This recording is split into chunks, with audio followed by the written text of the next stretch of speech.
Combien il est important que toute initiative nouvelle dans l'œuvre que nous faisons pour Dieu naisse par une révélation donnée à ceux qui sont choisis pour l'accomplir. C'est parce que Dieu a parlé et a donné une révélation à un instrument choisi et qu'une œuvre véritable a été faite que d'autres l'ont ensuite pris comme modèle et ont cherché à l'imiter dans d'autres endroits. Il en est résulté, et il en résultera toujours, qu'ils seront appelés à en prendre la responsabilité, à trouver les ressources, les ouvriers, les fonds et le soutien général. Cela les amènera encore à beaucoup de méthodes tristes et à des mesures douloureuses, sinon mauvaises et mondaines, et ils finiront par se trouver dans une position fausse. La conception, et non pas l'imitation, telle est la loi divine de la reproduction.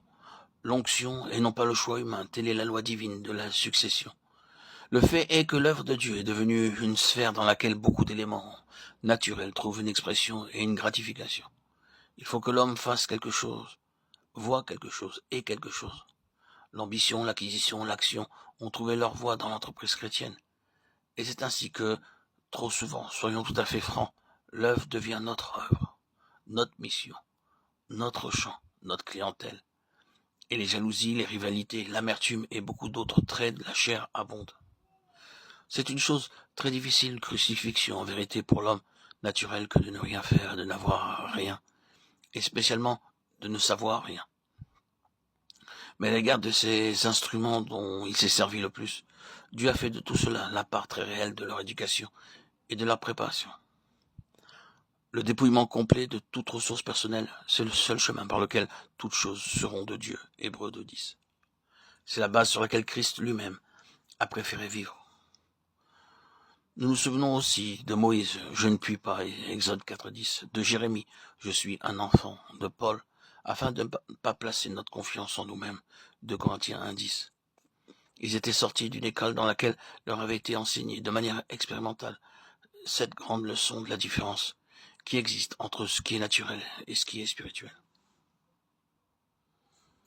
Il nous faut comprendre que Dieu cherche à avoir des fils de son esprit. La vérité sous-entendue et qui ressort de ce que l'on a appelé la parabole de l'enfant prodigue, c'est la transition d'un état de fils, c'est-à-dire qui est sur la base de la loi, à un autre état, c'est-à-dire celui qui est sur la base de la grâce, de la chair à l'esprit.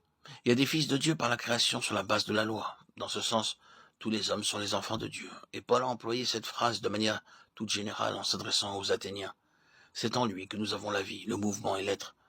Comme l'ont dit quelques-uns de vos poètes, nous sommes aussi de sa race. Étant donc de la race de Dieu, nous ne devons pas croire que la divinité soit semblable à l'or, à l'argent ou à la pierre sculptée par l'art et le génie de l'homme. Actes 17, 28, 29. Mais par la chute, par l'égarement ou la déviation de l'homme.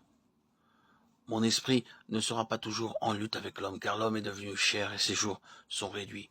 Genèse 6.3. Tous les desseins de Dieu et les possibilités de cette relation ont été brisées, et cette relation n'a plus de valeur.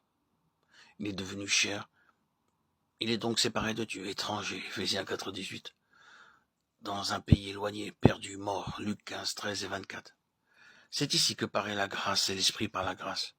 L'esprit commence son action dans ce domaine de la mort et de l'éloignement.